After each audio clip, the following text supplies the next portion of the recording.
Dzień dobry. Dzisiaj zapraszam Was na taki bardziej spontaniczny film. To, co tutaj widzicie, jest rysowane z jednoczesnym komentarzem.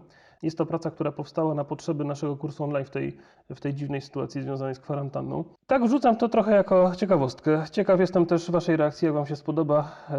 Dajcie znać w komentarzach, czy ta formuła Wam odpowiada, bo to będzie długi film, długi i złożony, ale też na pewno powstanie jego druga część, więc od razu bym poprosił o informację, czy taką drugą częścią też tutaj społeczność YouTube'owa jest zainteresowana. Oczywiście komentarze, polubienia, udostępnienia mile widziane, bo to wszystko się przekłada na wzrost oglądalności. No a każdemu twórcy chyba zależy na tym, żeby dosięgnąć do jak najszerszego grona odbiorców. Także życzę miłej pracy i do zobaczenia. Dzień dobry, witam Was na naszych zajęciach online. Dzisiaj będziemy rysowali ulice w mieście współczesnym. Zacznijmy sobie może od rozmierzenia odpowiedniej skali tej sceny. To jest nasza wysokość. Teraz to jest nasza wysokość całego kadru. I teraz musimy założyć, że większość budynków we współczesnym mieście jest znacznie wyższa niż wzrost przeciętnego człowieka, więc horyzont zaznaczam sobie dosyć nisko. Na razie bardzo szkicowo. Nie będę tutaj wchodził w jakieś bardzo dokładne detale na początku. Chodzi o to, żeby znaleźć sobie nasz pierwszy układ kadru. I teraz tak, tutaj mamy na pewno oś symetrii, środek naszego kadru. I od tej osi staramy się różne rzeczy odsunąć. To znaczy, jeżeli jakaś dominanta nam ma się pojawić, to tak jak zawsze na zajęciach Wam mówiłem, no po prostu dobrze by było skorzystać ze na przykład złotego podziału. Czyli dajmy na to odsunięcie już o taką odległość, tutaj nam dosyć dużo da. Zobaczymy, co dalej się w tym wszystkim będzie działo. Załóżmy w takim razie, że gdzieś tutaj, na razie w zasadzie bardzo na płasko, nawet trochę może niżej, załóżmy sobie, że gdzieś tutaj będzie nasza dominanta. Tutaj będziemy skupiali uwagę widza, to będzie taka wisienka na torcie. I teraz, jeżeli chcemy naszego widza w tą stronę skupić, no to wiadomo, że te zbiegi będą się tutaj musiały układać. Natomiast, żeby nie było to zbyt trywialne, fajnie by było, żebyśmy wprowadzili taki układ, gdzie ta ulica leciutko zawija, więc ten układ zbiegania się nie będzie taki oczywisty. Więc możemy założyć sobie, że jeden punkt zbiegu umieszczamy tutaj i wtedy wszystko, co się wiąże z tą dominantą oraz jej bezpośrednim sąsiedztwem, będzie się zbiegało do tego miejsca.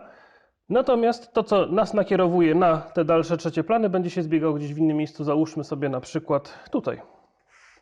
Czyli dajmy na to, albo trochę bliżej. Dajmy na to, tutaj wyprowadzam sobie kilka linii zbieżnych, które określą mi położenie prawej strony kadru bliżej nas oraz w lewą stronę to samo, żebyśmy jakby tymi dwoma stronami zamykali sobie naszą uliczkę i ta uliczka będzie, powiedzmy, do jakiegoś momentu, może dotąd, może dalej, może bliżej. Na razie to jest szkicowo, więc możemy sobie pozwolić na dosyć dużą dowolność. Dotąd ona będzie się zbiegała w tym układzie i w miarę możliwości podobnie po tej stronie, natomiast tutaj na pewno w ostrzejszym zbiegu. Czy to będzie do tej wysokości, czy do tej, jeszcze nie wiem. Na razie układamy sobie po prostu perspektywę. Tak samo jak nie wiem jeszcze, na ile wysoka będzie ta dominanta. W każdym razie prawą i lewą stronę pierwszych planów mamy już załatwioną. Teraz kwestia drugich planów i dominanty. Być może, żeby było troszeczkę ciekawiej, zastanawiam się, czy w tym miejscu zostawić ten. Na razie zobaczmy, co będzie, jeżeli w tym miejscu pozostanie punkt zbiegu dla dalszych planów. Zbudujmy sobie w takim razie tutaj jakąś prosty klocek, prostopadłościan. Taką właśnie mamy dominantę. Później będziemy się bawili jeszcze w jakieś ciekawsze jej podziały. Na razie miejmy cokolwiek, jakąś taką surową materię do obróbki. Zakładam sobie, że jest tutaj coś. I powiedzmy, że ten budynek stoi na rogu. Czyli jeżeli on stoi na rogu, to od niego gdzieś tutaj jakaś pierzeja będzie się zbiegała. I żeby nie było to zbyt oczywiste, to musimy też założyć, że między tym budynkiem jest jakaś ulica, znaczy między tym budynkiem a jego sąsiadem jest jakaś ulica, więc tutaj też, trzymając się już tego kierunku, będziemy budowali sobie zbieżnie, w miarę możliwości zbieżnie z górą naszej dominanty. O. W ten sposób tutaj pojawia nam się już zalążek jakiegoś budynku, który razem z tą dominantą nam tutaj domknie nam tą uliczkę. Czyli powiedzmy, że mamy taki układ. powiedzmy, że po drugiej stronie mamy coś podobnego do tego. Jeszcze trochę wzmocnię. Kadr nam się kończy tutaj. Być może te elementy za bardzo nam się zbliżyły i za bardzo są podobne, więc pierwsza moja decyzja jest taka, żeby troszeczkę je zróżnicować i niech dominanta pozostanie dominantą, więc to bardziej się ugnie. Czyli tutaj gdzieś pierwsza decyzja, różnicujemy to. Druga sprawa. Ja zawsze bardzo lubię, jak w przyziemiu dużo się dzieje, bo to wygląda naturalnie. Tak naprawdę ciężko jest narysować przyziemię, bo w przyziemiu jest mnóstwo nawarstwiających się elementów. Począwszy od tego, że na przykład bryły tych poszczególnych budowli zaczynają się tuż koło horyzontu i ich nawarstwienia są takie złożone, że ciężko wyłapać, która linia przynależy do którego obiektu. Ale to nic, to na razie tym się nie będziemy przejmowali, bo większość z tych linii później zostanie czymś przesłonięta i po prostu zniknie. Ale co jest na ogół takie dosyć, bym powiedział, wręcz prymitywne w odbiorze, to to, że człowiek lubi się skryć pod różnymi na przykład nawisami. Taka nasza jaskiniowa natura. Więc fajnie by było wprowadzić takie pewne elementy, które od razu nam będą sugerowały, że możemy gdzieś tutaj jako widz, obserwator czy nawet uczestnik tej sceny się znaleźć pod takim nawisem i po prostu się pod nim skryć. Więc jeżeli założymy sobie teraz, że ta prawa strona to jest jakiś budynek, którego część jest wysunięta, tak jak znacie to na przykład z domów towarowych centrum w Warszawie. To tam się przecież bardzo fajnie tamtędy maszeruje czy deszcz, czy śnieg, czy ostre słońce. To pod takim zadaszeniem zawsze jest jakoś tak raźniej iść. Więc tutaj też wprowadźmy sobie coś podobnego. To od razu nam też nie dość, że wprowadzi takiego wrażenia właśnie nieco takiego bardziej kameralnego, to jeszcze nam rozbije tą bryłę, nie będzie to taki potężny masyw stojący w tym miejscu. I idąc dalej tym tropem, myślę, że możemy powielić to zagranie, dlatego że no to będzie pewna jakby taka cecha charakterystyczna tego miejsca. Czyli załóżmy sobie, że jest jakiś plan miejscowy, w którym architekci, urbaniści zapisali, że po prostu na jakichś tam określonych pierzejach musi występować na przykład takie zadaszenie przejść, czy na przykład jest zapis, że budynki mogą się nadwieszać na określoną odległość. Więc to sobie tutaj w perspektywie budujemy. Oczywiście powiedzmy, że jeżeli mielibyśmy to zbudować bardzo szczegółowo, tak naprawdę super szczegółowo w perspektywie, co jest trochę może dodawaniem sobie, no ale jeżeli już bardzo chcemy, to możemy sobie to przynajmniej na tym przykładzie przeanalizować. Załóżmy, że ten budynek jest takim prostopadłościanem, gdzieś tutaj się ostro zbiegającym. Bardzo taka przekrzywiona perspektywa nam się zrobiła, bo bardziej interesuje mnie ta prawa strona, a to, co jest na lewo od punktu zbiegu już mniej, dlatego tutaj się nie przejmuję tymi wykrzywieniami. Raczej trzymam się jednozbiegówki niż przechodzę w dwuzbiegówkę wywiniętą w lewo. No ale mamy ten nasz klocek i w zasadzie, zobaczcie, od tego klocka odcinam sobie jakiś pasek, który normalnie sięgałby dotąd. O, on byłby taką ścianką. I teraz z tej ścianki odsuwam, no z drugiej strony już nie muszę, ale przynajmniej z tej strony jednej odsuwam. I teraz to, co nam się tutaj zadzieje, to będzie właśnie nasz nawis.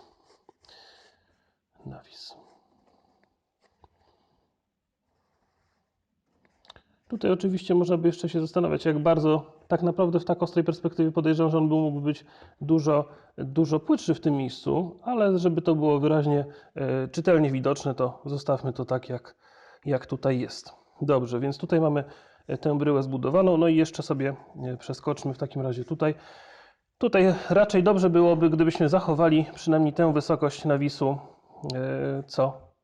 co po drugiej stronie ulicy, więc po prostu mogę sobie to w perspektywie, tutaj w zasadzie mamy, można powiedzieć, jedną zbiegówkę, bo to z tym nam się zbiega i linia prostopada do tych dwóch zbiegów to po prostu jest linia równoległa do horyzontu, więc linią taką poziomu sobie to przenoszę w to miejsce i od tego miejsca, od narożnika naszego budynku wyprowadzam jeszcze tę linię nawisu, czyli gdzieś po tej linii mamy rozgraniczenie między częścią, która się nadwiesza, jest po prostu wysunięta nad chodnik, tworzy jakieś zadaszenie i tutaj jeszcze będziemy widzieli też ten narożnik budynku. No i tą częścią, która jest cofnięta, czyli załóżmy sobie, że ona gdzieś nam, to cofnięcie występuje tutaj.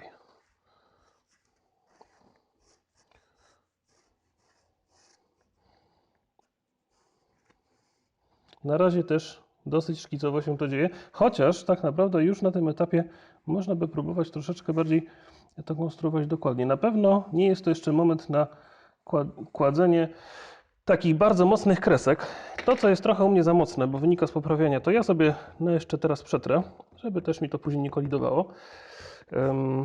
Dobrze, no tutaj możemy sobie, myślę, że to przeciągnąć, chociaż tak naprawdę myślę, że to, co się będzie działo tutaj w przyziemiu, albo przynajmniej to, co planuję zrobić w przyziemiu, to nam trochę tutaj to jeszcze będzie przesłaniało. Ale na razie dla jasnego obrazu sytuacji to sobie to jeszcze na razie narysuję. Więc mamy taką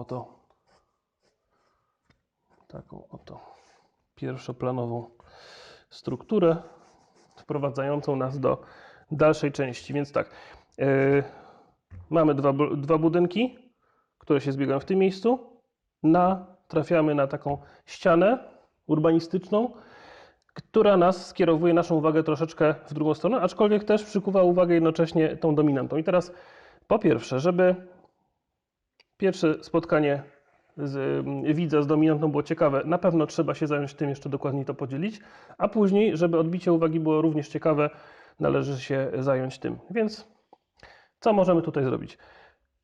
Możemy na przykład rozdzielić jeszcze troszeczkę dominantę od tego elementu. Możemy sobie wyobrazić, że ta dominanta jest nieco odsunięta od ulicy. To znaczy zwęzimy tą ulicę między dominantą a tym budynkiem i dodamy do niej taki na przykład wąski element. Czyli po prostu w tym narożniku między tym budynkiem a tym tworzy się jakiś taki skwerek. No już nie chcę mówić, że placek, bo to będzie tycie, ale takie drobne coś, żeby postawić tam kilka ławeczek, małą fontannę, nie wiem, jakąś może jakieś coś zielonego. Zobaczymy zaraz, co z tego nam wyniknie.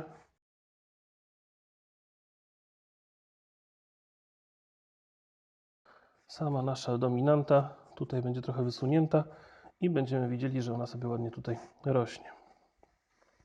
No i teraz, jak już z tym się uporamy, no to należałoby się zastanowić nad jakąś estetyką, która będzie możliwie spójna dla całej tej sceny, no bo mamy budynek, a takie budynki o charakterze nowoczesnym, możemy sobie nawet wymyślić, że to jest jakaś nowo powstająca cała dzielnica, która no na pewno musi się kierować już bardzo takim fajnie napisanym planem miejscowym, żeby to wszystko wyglądało spójnie, żeby nie było to taka wolna amerykanka. No, to nam tutaj zaraz będziemy dzielić. Jeszcze ewentualnie coś po prawej stronie, więc wymyślmy sobie taką sytuację, co by było, gdybyśmy to przeciągnęli do samej góry.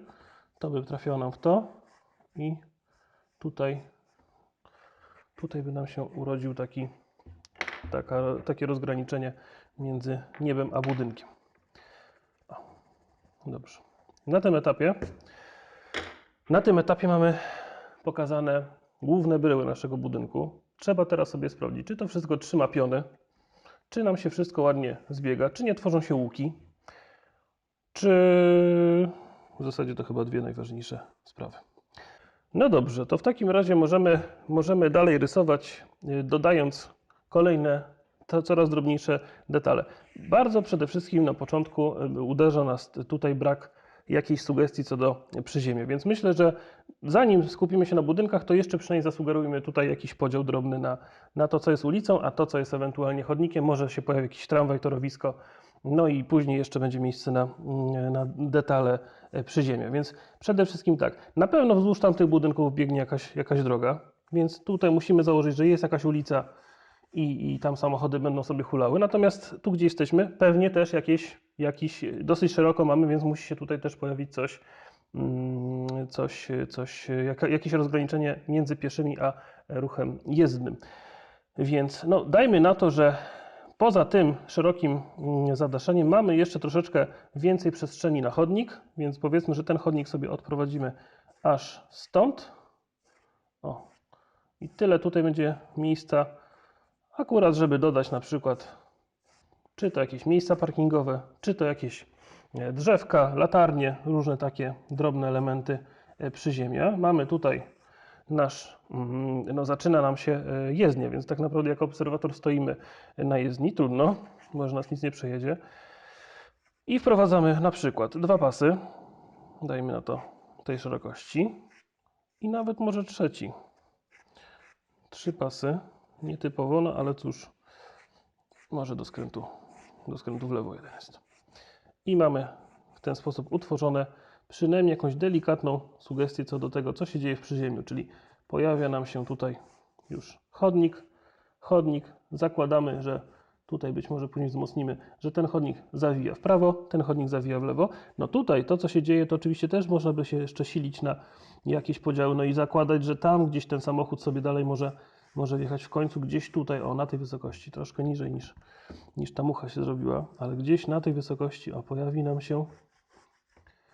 pojawi nam się horyzont i do tego horyzontu tam się musi to zbiegać, więc może gdzieś tutaj będzie coś widoczne, że gdzieś jest jakiś element tej jezdni jeszcze, ale wydaje mi się, że przy takim ostrym zbiegu to tutaj trochę jesteśmy skazani na porażkę. W każdym razie też te elementy będą przysłonięte jakimiś elementami przyziemia. Dobrze, dodajmy sobie w takim razie podziały, jakąś estetykę. Przede wszystkim od czego zacząć? Może jeżeli już mamy tutaj zbudowaną skalę, to chyba dobrze byłoby się już jej trzymać. Czyli tak, zakładając, że to jest wysokość horyzontu i że taki zwykły przechodzień tutaj ma 1,75 m w kapeluszu, no to mniej więcej myślę, że tu jest 1,75 m, 3,5 metra, około 4 metrów tutaj mamy. No to jak na taki sklep, to jest jak najbardziej przyzwoita wysokość. Może być trochę wyżej, no ale to jest okolice tak 4-4,5.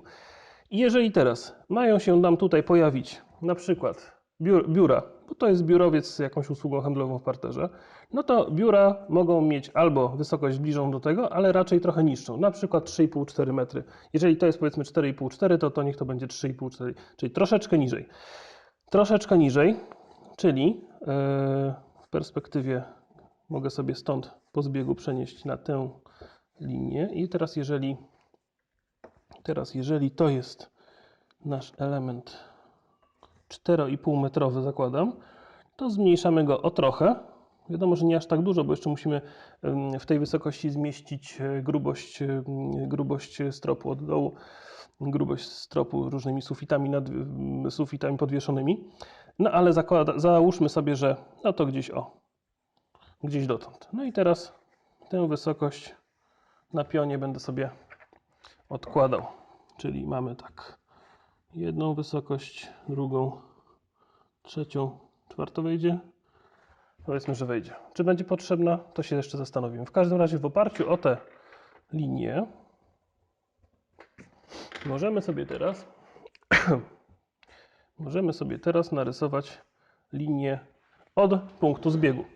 I będziemy mieli widoczny podział na piętra. Proszę bardzo. Góra budynku już nam tutaj się klaruje. Dużo linii prostych. No niestety tutaj się zrobił trochę banan. Mam tą kartkę przyklejoną do stołu takimi plastelinkami białymi, które właśnie w narożnikach niestety, ale mi przeszkadzają. Czy to jest równe? No nie jest równe. Tak mam wrażenie, że gdzieś mi tutaj to trochę poleciało. Dobrze, więc będziemy musieli jeszcze sobie to doszlifować, ale to może już przy okazji takich dokładniejszych detali. No i tutaj oczywiście to, co narysowałem, to jest linia pomocnicza, więc dociągnę to do końca, bo ten budynek tak naprawdę zaczyna się tu. Proszę bardzo. Wycieram, żeby było od razu jasne, tak? Bo to im więcej kresek, tym łatwiej się pogubić. Dobrze, lewą stronę mamy opracowaną mniej więcej, jeśli chodzi o skalę. Podobnie myślę, że musimy założyć sobie podział w tej części. Może niech to nie będzie wszędzie tak samo. To znaczy estetyka na pewno będzie się różniła, ale tutaj założyłbym, że podzielę to sobie na jakieś elementy, na przykład na 3, żeby nie mieć dużo drobnicy.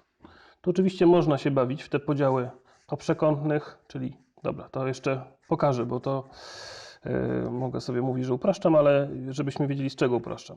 Więc nie jesteście zobowiązani, żeby koniecznie tak robić, ale jeżeli chcecie mieć pewność, że to będzie dokładnie, no to najpierw wprowadzamy podział na 2. Ten podział sobie później tutaj jeszcze dogęszczamy i w miejscu, gdzie przekątna małej części przecina się z przekątną dużej części, tam mamy 1/3. Jak widać, to co zaznaczyłem wcześniej zgadza się z tym, co wyszło mi z podziału. To znaczy, że podzielić na 3 na oko wcale nie jest tak trudno i można to zrobić szybciej i też będzie dosyć to efektowne, czy efektywne, ale jak jeszcze się w tym nie czujecie tak pewni, to oczywiście możecie korzystać z tych podziałów bardziej matematycznych i konstrukcyjnych. Dobrze, tu mamy podział na 3. To znaczy, że te piętra są ewidentnie wyższe niż przyziemie. Ok, może to są po prostu jakieś wysokie lofty. Takie nowoczesne lofty, ale dobrze, to już jakby nie jesteśmy tutaj od tego, żeby projektować dokładnie te budynki, jak one wyglądają w środku, tylko żeby stworzyć pewną wizję, pewne wrażenie. Dobrze, mamy teraz tak, mamy ten budynek. No z dominantą może jeszcze chwilę poczekam, bo zobaczymy, co nam się tutaj pojawi po prawej stronie. Na prawą stronę w zasadzie to też dobrze by było sobie przenieść te podziały w miarę spójnie z lewej, więc tutaj sobie. Natomiast zastanawiam się cały czas, czy jeszcze bardziej tego nie zróżnicować. Może to jest dobry moment, żeby teraz właśnie podjąć takie zróżnicowanie, bo wyszło mi na to, że tutaj mi się nie zmieszczą 4 piętra. Tak jak po lewej 4 na spokojnie wchodzą, tak po prawej jest problem i ja to wykorzystam właśnie do tego, żeby tę naszą prawą stronę jak najbardziej zróżnicować. Czyli po prostu obetnę tą górę i prawy budynek będzie niższy niż lewy. I to jeszcze nam bardziej tutaj wprowadza fajną różnicę między dominantą a prawą skrajem kadru. Dobrze, to mamy jakieś z grubsza podziały zrobione. Dobrze sobie teraz tą pracę pooglądać pod różnymi kątami, zobaczyć, czy stąd jest prosto, czy stąd jest prosto, czy piony są zachowane. Można sobie wstać. Ja w ogóle polecam, żeby sobie raz na jakiś czas wstać i po prostu tą pracę obejrzeć z innej perspektywy, bo ja siedzę i widzę, że cały czas jakby mam jeden punkt widzenia, natomiast ja siedzę i z jednego punktu widzenia cały czas jest to dla mnie równe, natomiast gdybym wstał i zmienił punkt widzenia, to być może pewne rzeczy by się trochę okazały, że są inaczej. To już często mi się też zdarzało i wiem, że to działa. No dobrze, to myślę, że możemy przejść powolutku do już takiej estetyki stricte tego obiektu, tych obiektów, tego kadru, tej scenki. Żeby to nie utonęło nam w nadmiarze kresek, to ja leciutko sobie to przewałkuję. Chciałbym, żeby to, co narysowałem, było cały czas widoczne dla mnie, ale żeby też mi później nie przeszkadzało. Więc pierwsza sprawa to jest przewałkować, druga sprawa to jest zatemperować. Ostro. Na tym etapie bardzo proszę było ostro. Jak będziecie rysowali drzewka, to może być taki półstępiony, a na razie to jeszcze w miarę ostry. Ja tutaj używam 3B, może być 2B. Nie wiem, czy bardziej miękki, bo jeśli 4 czy 5, to już pewnie nam się ta kreska będzie robiła smolista. No, także jest dosyć szaro, dosyć delikatnie. Te linie być może później znikną i zaczynamy teraz sobie wprowadzać jakieś podziały na przykład na tej dominancie. Tak teraz kombinuję trochę, więc na czym by się tutaj oprzeć? Powiedzmy, że podzielę sobie tą dominantę na 4 paski, czyli najpierw na pół i mamy 2 części. No to później, już tutaj z połówki będę dzielił, będzie wygodniej. No to później tak, tu mamy jeden pasek, drugi, trzeci, czwarty, no i w pionie. I teraz to już pojadę za ciosem i wykorzystam też te podziały, które nam się tutaj... Jakaś taka wyszła inspiracja Kurołowiczem i jego budynkiem z Warszawy. To akurat dobra inspiracja, więc nie ma co się wstydzić. Ale też można tutaj się dopatrywać innych nowojorskich na przykład inspiracji, czy chińskich. No to już różnie z tym bywa, z takim inspirowaniem się. Dobrze, mamy jakieś takie podziały. Dogęszczę je sobie, bo może w takim razie w oparciu o te wszystkie trójkąty, prostokąty, Coś nam tutaj się będzie ciekawego dalej działo. Chyba Zaha też coś takiego zaprojektowała, co miało w sobie właśnie taki natręctwa tych trójkątów podzielonych, ale to jeszcze było w czasach, kiedy Zaha nie szalała tak bardzo z architekturą parametryczną. Tak mi się wydaje. Do sprawdzenia.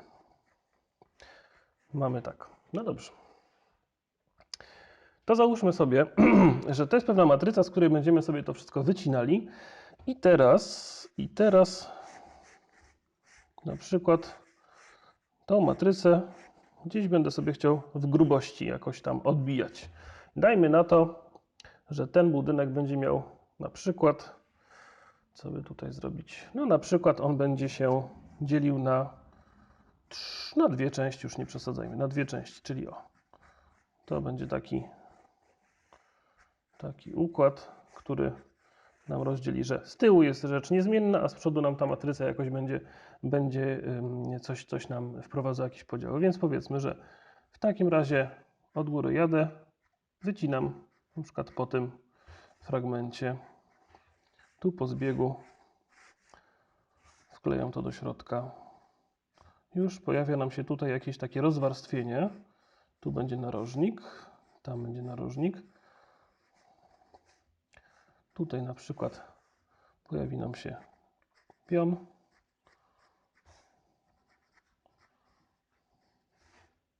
Do miejsca drugiego węzła. Od tego miejsca po zbiegu sobie przenoszę w głąb. Też tak, żeby tutaj mieć cały czas tą samą płaszczyznę zachowaną i dajmy na to dotąd. No, taka prosta modyfikacja wynikająca z tej naszej całej matrycy. Oczywiście w oparciu o tą matrycę też będę tutaj pokazywał podziały elewacyjne, ale jakby taka tektonika bryły właśnie już tutaj nam się pojawia przez ten element, przez to pęknięcie, można powiedzieć, rozwarstwienie. I tak się teraz zastanówmy jeszcze, czy tak to zostawiamy, czy może jakoś to ująć w jakąś bardziej taką skorupowatą formę. No dobrze, ja myślę, że chyba jednak te rąby, trójkąty, prostokąty są na tyle silną formą, że jedyne, co tutaj możemy tak naprawdę jakoś wprowadzić dodatkowo, to wzmocnienie pewnej grubości. I one wynikają bezpośrednio z konstrukcji tego budynku, bo na przykład, no na pewno to miejsce musi być jakoś opracowane mocniej i można je w ogóle można po prostu zasugerować, że ono jest mocniej opracowane, ale na przykład strop też musi tam być odpowiednia ilość warstwy, żeby to wszystko pełniło swoją właściwą funkcję. Natomiast można jakby wyprowadzić właśnie z tego, że mamy jakąś taką skorupę, powiedzmy sobie na przykład białą, wyglądającą jakby była po prostu jednym monolitem. Wiadomo, że co innego będzie na ścianie, co innego będzie na dachu, ale niech to tak wygląda.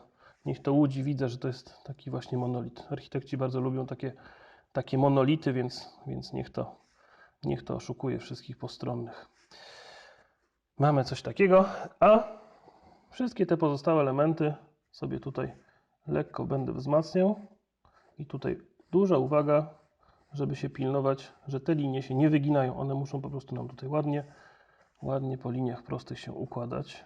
Mam nadzieję, że zagra, że będzie wyglądało, jakby to były po prostu podziały elewacji. No, nie ukrywam, że to jest takie zagranie bardzo, bardzo dekoracyjne, bo z praktyką czy nawet statyką budynku to nie ma za bardzo dużo wspólnego. Równie sztywny układ dałoby się stworzyć za pomocą płyt i słupów, czy belek poziomych i słupów, no ale trochę zabawy niech tutaj nam się też pojawi.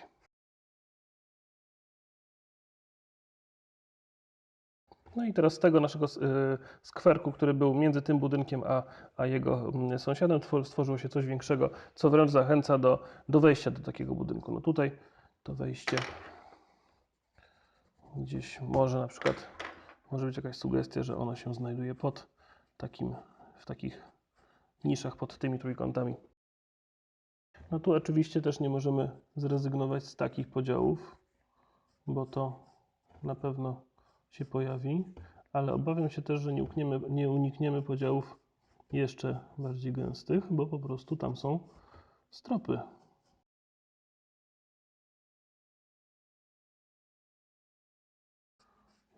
Nie mówię, że musimy dokładnie się pilnować tych wszystkich podziałów, bo być może się okaże, że później to jest na przykład gdzieś, tym bardziej, że te podziały się nie zgadzają tak super równo, ale może później one po prostu gdzieś znikną w ramach odbijania się nieba, chociaż dobrze by było gdzieś tam na fragmencie, żeby to było widać, to wtedy przynajmniej sprawa skali będzie dosyć jasna. No, tak jak mówię, nie wnikamy aż tak bardzo w ten detal. To nie jest projekt architektoniczny, to jest pewna tylko taka wizja. No dobrze, ale jakiś tam konkret w tym budynku mamy. Jeśli będzie, znaczy później na pewno będzie czas na detale, więc na pewno tutaj dojdą jeszcze jakieś takie drobnice, ale na razie taka jakby główna bryła i główne podziały. Dobrze, no to w takim razie może jak już jesteśmy, no to jakieś takie elementy dominujące. Tak, dominantę mamy, kadry, zamknięcia kadrów nas teraz będą interesowały. To dla odmiany może troszeczkę jakichś elementów naturalnych. Możemy też się inspirować oczywiście tym, czyli jakiś taki motyw, że mamy powiedzmy taką pseudotaśmę. Dobrze, to niech na przykład ten budynek też będzie opasany właśnie taką taśmą. Z tą taśmą trochę jest problem, bo ona niestety nam rozbija wysokości tych pięter, więc może się okazać, że jeżeli chcę coś dodać od dołu, to równocześnie wszystkie piętra muszę trochę przesunąć do góry. Więc jeżeli chciałbym teraz dodać na dole taką sobie grubość taśmy i ona mi tutaj będzie sięgała na przykład gdzieś tam, no to wyjdzie na to, że wrócę do tego swojego pierwotnego szkicu. No ale cóż, no mogę też ewentualnie próbować po prostu już nie ruszać tego do góry i po prostu wprowadzić ten podział od nowa na 3. I też myślę, że nikt się tutaj nie obrazi, bo tak naprawdę to jest bardzo wszystko szkicowo i na oko. Są oczywiście metody takiego rysowania, gdzie bardzo dokładnie wszystko jest rzutowane. No zresztą w takiej erze przedkomputerowej, no to trzeba było jakoś sobie radzić. Te wizualizacje wszystkie były robione co do joty i były wymierzane i wszystko musiało się zgadzać, tak żeby można było pokazać inwestorowi, gdzie będzie jego okienko i jakiej ono będzie wielkości. No ale w takim szkicu to myślę, że chodzi o pewną wizję. Więc mamy tutaj na nowo rozrysowane stropy. One nie mają na przykład 3,75, tylko 3,63. Na przykład, jak już tak się bardzo chcemy tej szczegółów w architekturze trzymać. No i tutaj jeszcze grubość tej naszej rameczki.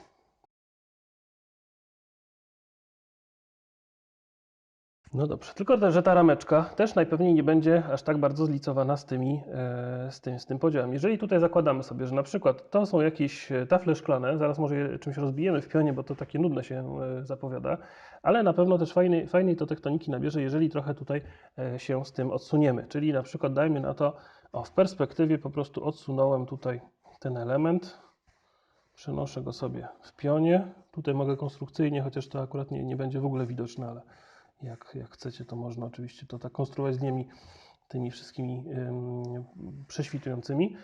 I ten nawis nam tutaj się, powiedzmy, że uformował w tym kształcie. Mamy takie coś. No i teraz te wszystkie nasze podziały po prostu musimy sobie w perspektywie też przenieść i narysować obok. Być może te linie jeszcze wykorzystamy, może jakieś na przykład balkoniki albo jakieś elementy inne podziałów się zaraz pojawią. Zaraz wymyślam na bieżąco, także zastanówmy się. Sam się zastanawiam nad tym.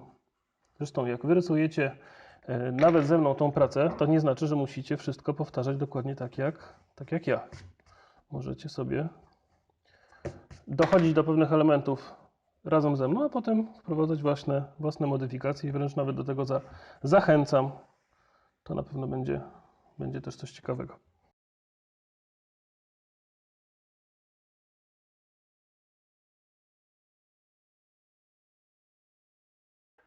Mamy nasz nawis, mamy bardzo dużo linii prostych. Jeszcze teraz sobie sprawdzam, patrzę, czy wzdłuż tych wszystkich moich zbiegów to się odbywa, czy coś mi się nie powyginało. Tu być może troszeczkę by należało to zmodyfikować, ale tak poza tym to wydaje mi się, przynajmniej z tej perspektywy, z której cały czas obserwuję ten rysunek, że jest to ok.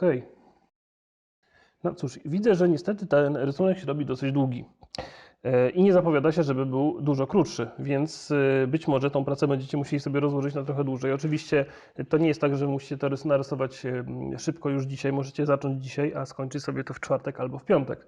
Także ja bardzo chętnie będę Wasze prace przyjmował do korekty. No ale chyba lepiej mieć takie coś dokładnie wyłożone i pracować na tym dłużej niż tak się spieszyć. Zresztą jesteście w domu, jest trochę więcej czasu. Hehe. No to teraz prowadźmy sobie jakieś podziały tej części. No na strasznie jest taka w jedną stronę równa i do bólu się zbiega, więc dajmy tutaj jakiejś takiej spontaniczności. Jakieś podziały sobie wprowadźmy, takie rozrzucone. Po prostu ktoś wziął patyczki, wykałaczki, whatever i gdzieś tam je sypnął i one się nam rozrzuciły w pionie, co prawda, ale zawsze coś i stworzyły nam jakąś taką zabawę na elewacji. Z czego to będzie? No niech to też będzie trochę coś takiego dla nas przyjemniejszego, to niech to będą jakieś na przykład drewniane żaluzyjki może. O, budynek Agory na przykład w Warszawie ma takie fajne drewniane żaluzyjki. One co prawda się kiepsko starzeją, ale zawsze to tak fajnie, jakoś tak skandynawsko w ogóle wygląda, takie połączenie nowoczesnej architektury, takiego szkła właśnie, jakieś tam aluminiowe podziałki i do tego drewienko, na przykład takie ciepłe, modrzew, jakaś sosna. No, one później szarzeją, ale to też wtedy nabiera takiej nobliwości. O, mamy te żyletki raz na jakiś czas, trochę więcej, trochę mniej, żeby to też wyglądało spontanicznie, a raz na jakiś czas jakaś większa przerwa.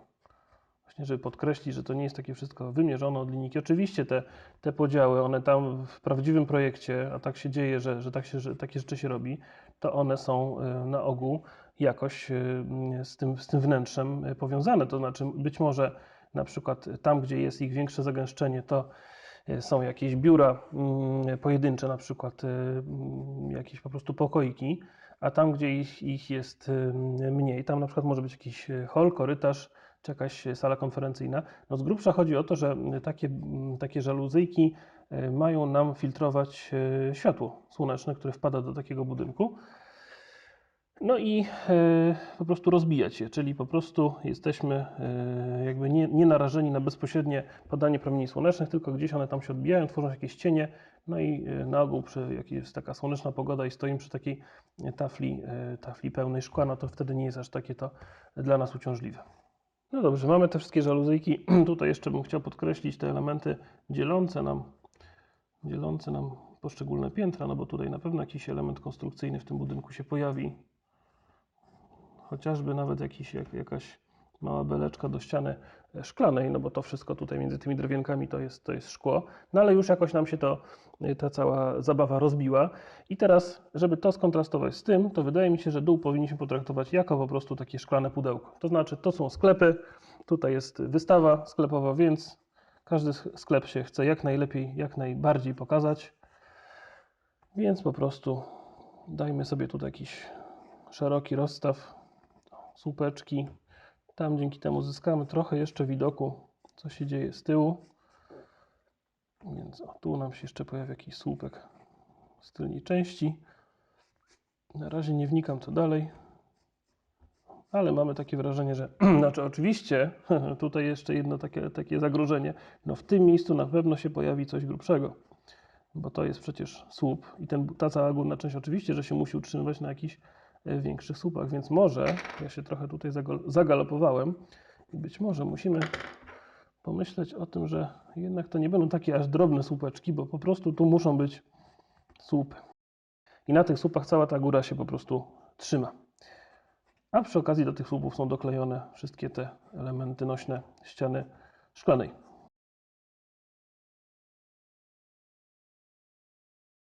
Dobrze, prawą stronę mamy w miarę surowo ogarniętą. No to teraz przejdźmy sobie dalej. Wezmę sobie od razu taką kartkę jakąś z brudnopisu, żeby po prostu nie rozcierać tego wszystkiego, co do tej pory narysowałem. Więc tak, no tu na pewno nam się ten budynek jakoś pojawi, zadzieje i coś trzeba będzie z nim zrobić. On pewnie troszeczkę jest cofnięty względem tego. Tak samo tutaj. Myślę, że dobrze by było jakąś przyjąć spójną estetykę dla tego budynku, dla tego i dla tego, więc chyba możemy założyć, że na przykład ten budynek ma też taką ramkę objeżdżającą i chyba możemy założyć, że podobnie jak budynki tutaj z przodu, on się gdzieś nam tutaj nadwiesza, więc ta ramka nam się zrobi o taka. I w oparciu o tą ramkę tutaj w głąb będę prowadził ciąg dalszy tego budynku. Oczywiście on się nie musi tutaj ciągnąć i w ogóle lepiej by było, gdyby się nie ciągnął. Może nie do środka, może gdzieś tak w bardziej spontanicznym miejscu to utniemy, ale ten budynek gdzieś tutaj musi wyraźnie swój kres mieć. Nie chciałbym się na razie na tym skupiać, bo chciałbym tutaj dodać troszeczkę takiej zieleninki, jakiegoś miękkiego przyziemia, więc na razie to zostawiam. Sugeruję tylko, jaka to jest bryła. No i z tyłu coś podobnego, tak? Z tyłu jakiś budynek, który będzie nam po prostu budował dalszą pierzeję. Więc na razie po prostu narożnik w perspektywie po zbiegach. A co z tym dalej, z estetyką tego, to się jeszcze zastanowimy. Więc jeśli chodzi o te podziały tutaj, no to się bym jeszcze zastanowił, czy by tego aż tak bardzo nie kopiować tutaj. Z tej strony jest o tyle plus, że możemy sobie po prostu powiedzieć, że no na przykład już nie ma tych trójkątów, tych rąbów, tylko po prostu w podobnym układzie, w podobnej ilości podziałów, robię sobie tak. Może nawet jakiś pion, chociaż ja wiem, czy pion, no ze 2 piony na przykład, żeby to trochę tak urealnić. Chociaż takie trochę ostre one wyszły, to osłabmy je, bo później przy cieniowaniu, żeby to nie wychodziło za ciężko. No a z tej strony, no dajmy na to, rozrzucimy sobie na przykład w jakimś oparciu o 4 pasy, rozrzucę sobie jakieś szczelinki. Bardziej chodzi o to, żeby nie było tutaj takiej dużej, jednolitej płaszczyzny. Co za takimi szczelinkami mogłoby się znaleźć? To już jest pytanie na później. Tak jak mówię, to jest pewna wizja. No, ale jeżeli te szczelinki zrobimy na tyle gęsto, to myślę, że da się spokojnie znaleźć dla nich zastosowanie. Oczywiście no, te szczelinki są sugestią, że w tym miejscu jest przeszklenie. Tak nie musi być wszędzie. Mogą być też one po prostu wykonane z innego materiału niż ta nasza pokrywa, ale coś takiego i już się to w miarę wszystko trzyma. Dobra, czyli mamy po prostu jakąś część bardziej taką pełną, a jakąś część bardziej przezierną. Wydaje mi się, że chyba, żeby to nie wyszło zupełnie zlane z tym, to w takim razie może wprowadźmy jeszcze ten sam motyw tutaj. Nie wygląda to źle, a będzie ładnie sobie kontrastowało. I też myślę, że tutaj możemy zasugerować, że gdzieś na podobnej wysokości jest jakiś taki nawis. Nawis mamy. Podział na 4 wprowadzimy sobie w oparciu o to. I gdzieś te nasze... No tu oczywiście pod nawisem też sugestia, że tam coś się dzieje dalej, ale tak jak mówiłem, no tutaj w samym przyziemiu też jakaś pojawi zielenina, więc nie będę aż to tak w to inwestował, po prostu szkoda teraz inwestować, a później wycierać. Dajmy sobie tutaj jakiś tych podziałów nieco. Część z nich oczywiście może być tam gdzieś wynikać z narożnika, gdzieś się pojawiać. Część może być drobniutka.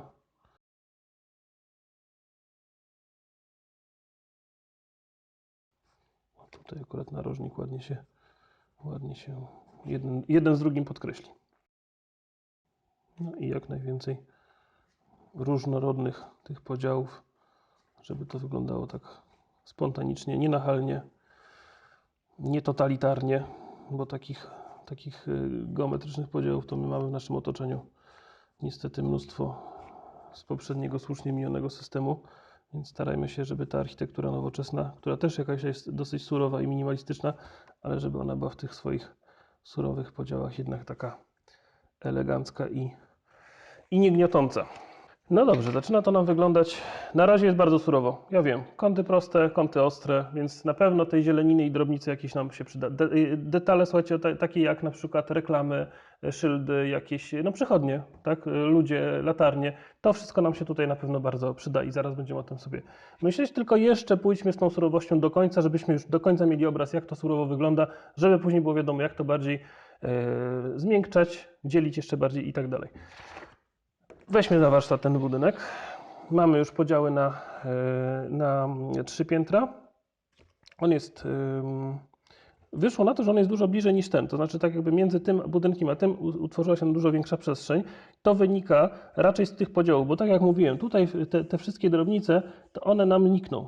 Ewidentnie ta dróżka jest cieńsza i ona wpada tutaj w większy placek, ale to może później przy ziemi jakoś się da zasugerować. W każdym razie chciałbym tutaj też wprowadzić jakiś taki podział na, powiedzmy sobie, zbliżony do tego, może troszeczkę połączony, jeśli chodzi o materiały z tym, czyli jakieś takie elementy z jednej strony spontaniczne, a z drugiej strony z elementami drewnianymi. Więc powiedzmy, że na przykład one będą miały trochę inne proporcje, na przykład bardziej pełne, może się będą bardziej spotykały w narożnikach, żeby to było jakaś gra nawiązana między tymi formami, a jednocześnie żeby było inaczej, żeby było troszeczkę zróżnicowane to. No to właśnie to jest zawsze ten problem, prawda? Jak to różnicować, żeby z jednej strony to było oryginalnie, a z drugiej strony, żeby to nie było za każdym razem taki pomnik stawiany samemu sobie przez architektów. Tu jest jakieś takie moje podejście, żeby trochę korzystać, ale jednak miksować i modyfikować. Nie mówię, że to jest słuszne, jedyne dobre. Nie mówię, że tak trzeba. Mówię, że to po prostu takie są moje przemyślenia, że należy po prostu próbować jakoś to gdzieś wyważyć swoje zdanie, swój pomysł z tym, co zastaliśmy. Dobrze, czyli mamy jakieś takie większe podziały i teraz dajmy sobie na to, że one są w głąb lekko tam wypchnięte do jakiegoś tam etapu. Na przykład niektóre są wypchnięte tylko częściowo, a niektóre są i tutaj, po skosie tak lekko będzie, a niektóre na przykład będą wypchnięte w całości i ta różnica tego wypchnięcia będzie na przykład załatwiona przez na przykład drewno, takie drewniane elementy, lamelki, a tu gdzie jest cieniutko, to oczywiście na drewno nie ma miejsca. No tak trochę, żeby, no tutaj to w zasadzie już poszalałem, bo to powinno się nam już prawie w pionie zbiegać.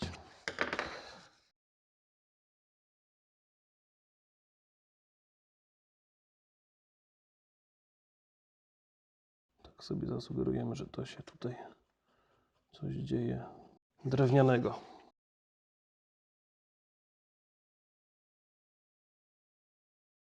Nawet w takich drobnych podziałach staram się, żeby to wszystko się układało po zbiegu. Czyli jest coś, co nawiązuje nam do tego, ale jednocześnie mam wrażenie, że tym drewienkiem trochę w to weszliśmy i być może jeszcze sobie wzmocnimy te podziały. O, tutaj może jakaś na przykład relacja góry z dołem będzie nawiązana.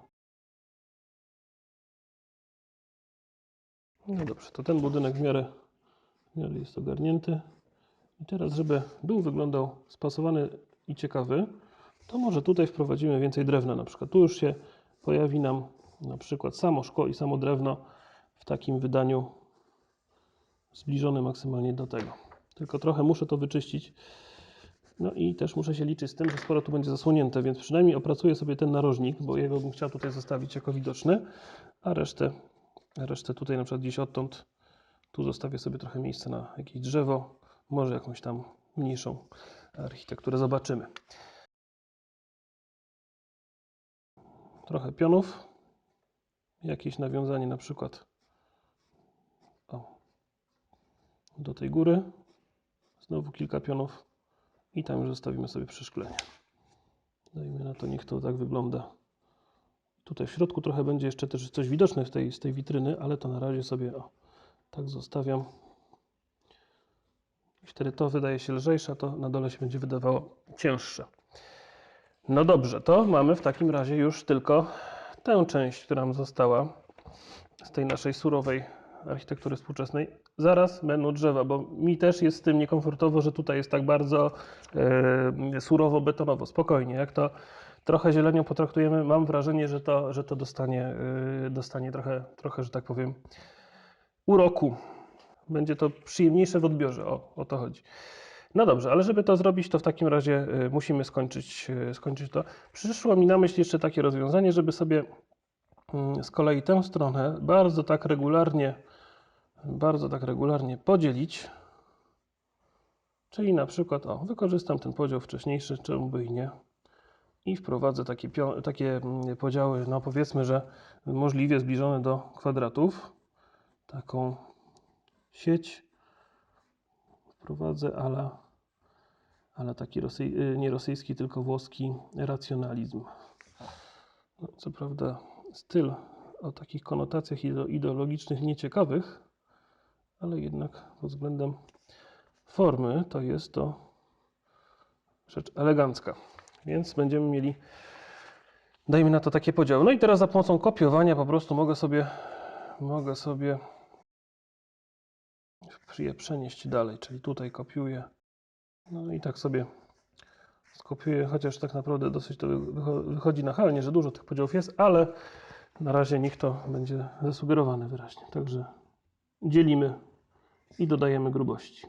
Zwracam uwagę na jedną rzecz, żebyśmy nie zrobili wszystkiego za mocno. To znaczy, ja być może trochę tutaj jeszcze wzmocnię sobie tych podziałów bliżej środka pracy, ale im dalej od serca pracy, tym pozwolę sobie, żeby one były delikatniejsze, bo też chciałbym, żeby ta uwaga nam się delikatnie rozpraszała w tamtą stronę, a skupiała nam się bardziej tutaj. No dobrze, mamy te regularne podziały. I teraz załóżmy sobie, że część z nich jest po prostu przeszklona, w części będą jakieś powiedzmy żaluzje, a część wypchniemy sobie jeszcze tam dalej przed lico tej ściany. Dobrze, to wprowadźmy sobie teraz taki podział w tej ścianie, że będziemy mieli część z tych kwadratów podzielone po prostu przez... One będą przeszklone, w części będą jakieś żaluzje, w części będzie po prostu prześwitywało to, co jest z tyłu, a w części zrobimy takie powysuwane do przodu kubiki. I teraz być może najfajniejszym elementem byłoby dodanie jakiegoś kubika na górze, żeby jeszcze troszeczkę zróżnicować ten charakter tej bryły na górze. Więc tak, no jakby z tego pola, nawet z tych dwóch pól, może sobie po prostu będę wysuwał o jakąś taką niewielką wartość, żeby też nie za dużo przysłaniać wszystkiego. W perspektywie po prostu wyprowadzam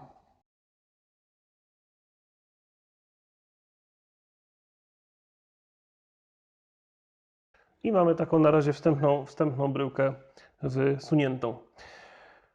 No dobrze, to teraz, żeby było jeszcze to jakoś ciekawie rozrzucone spontanicznie, to na przykład tutaj wysuniemy i nie trzymam się tego, żeby to było dokładnie o tyle samo wysunięte, może być trochę więcej. To jest też jakaś taka zabawa z formą, więc niech się tutaj wysuwa tyle i po zbiegach byleby się trzymać, żeby było ładnie, równolegle. Proszę bardzo. Na razie konstrukcyjnie. Też nie mówię, że to muszą być podwójne, może być jakiś pojedynczy, tylko w odpowiednim miejscu. No to może tutaj na przykład dodamy sobie taki ewidentnie mniej wysunięty, żeby było widać, że to są rzeczy celowo zróżnicowane. Tu nam się troszeczkę przysłoni z tym okienkiem, ale to dosłownie co nieco. Aż tak to nie będzie chyba bolesne. I tutaj mamy wysunięty taki mały kubik. I jeszcze może jeden by się przydał. Może na przykład tutaj.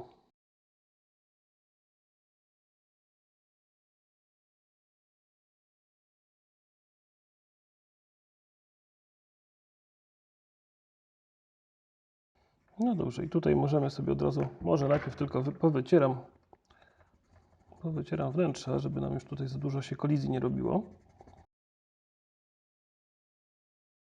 Jak już jest powycierane, to teraz można pododawać sobie jakąś sugestię, no bo tutaj też musi być przecież grubość tych wszystkich przegród, czy to ściany, czy stropu. Też jest jakaś między tym a tym korespondencja, chociaż ewidentnie są to budynki inne. Ale mam nadzieję, że w miarę spójne. Więc dodajemy sobie takie elementy. I myślę, że jak już to jest wysunięte na tyle, to chyba szkło powinno być tutaj możliwie blisko też tej rameczki wysuniętej. No i tak jak mówiłem, to teraz musimy się pobawić trochę właśnie w różnicowanie tych płaszczyzn. Czyli tak, no to co było wysuwane, to sobie sugerujemy, że to jest jakaś taka zabawa w drewniane takie piaskownice powysuwane w cudzysłowie. Tutaj wszędzie. No, co mi tutaj robi to? Jak tego tu miało nie być. Tutaj wszystko są liniami po zbiegu te płaszczyzny opracowane.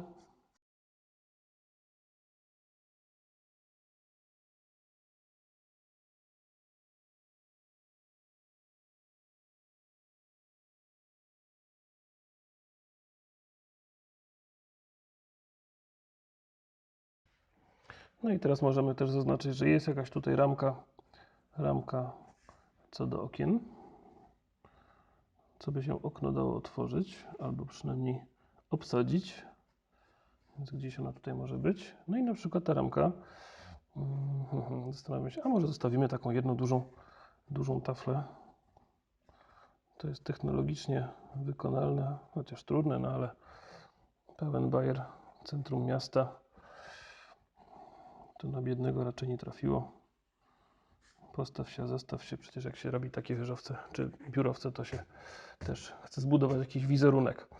No a reszta niech to będą po prostu słupki tej naszej konstrukcji. Tutaj można też fajnie pokazać, że z tyłu za tymi słupkami widać, co się dzieje dalej. Czyli tu nam się będzie zbiegało z tą linią delikatnie się schodzi.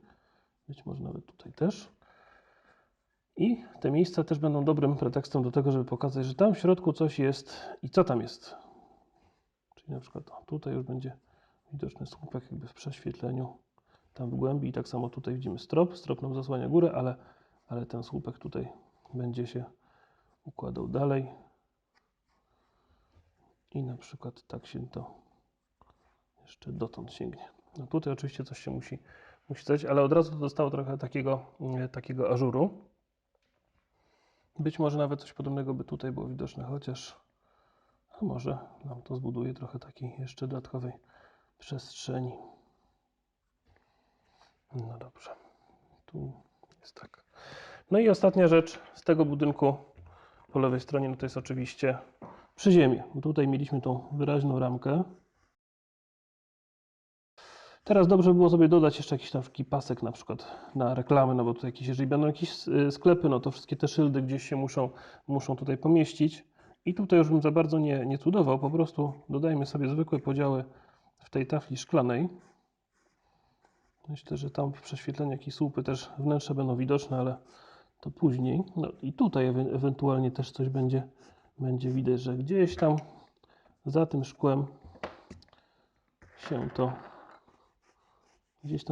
się to wszystko tam układa w tamtą stronę. Plus te podziałki są takie.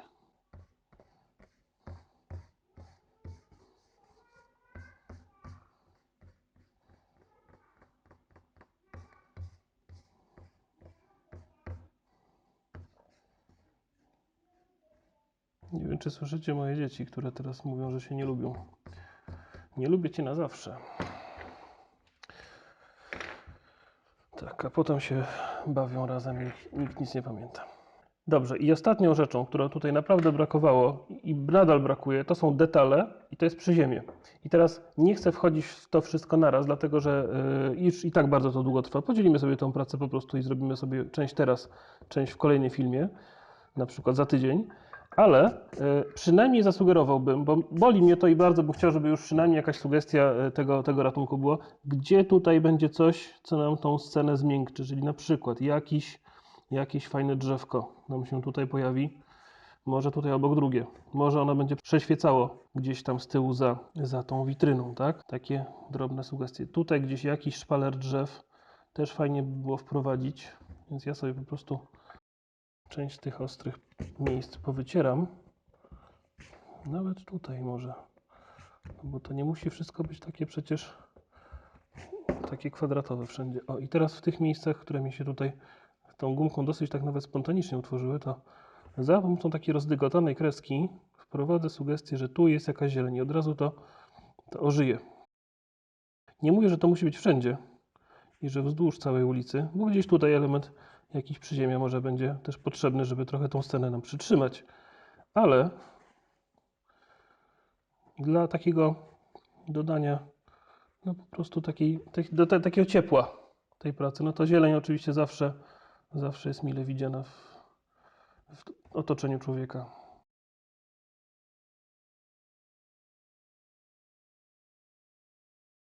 Tutaj oczywiście jeszcze jest dużo do zrobienia, więc zrobiliśmy najpierw ogólny zarys całości i jest jakaś sugestia co do detali, ale tych detali tu będzie więcej. Będą do zrobienia reklamy. Na pewno się jakieś pojawią reklamy, banery, szyldy, jakieś tutaj mniejsze, większe, jakieś latarnie. Ludzie, pachołki tutaj oddzielające jezdnię od chodnika, przejście dla pieszych, jakiś maszt antenowy, jakieś oznaczenia na tych budynkach. To wszystko nam jeszcze tutaj dojdzie i to wszystko zrobimy sobie w drugiej części tego filmu. Na razie dziękuję i zapraszam na drugą część.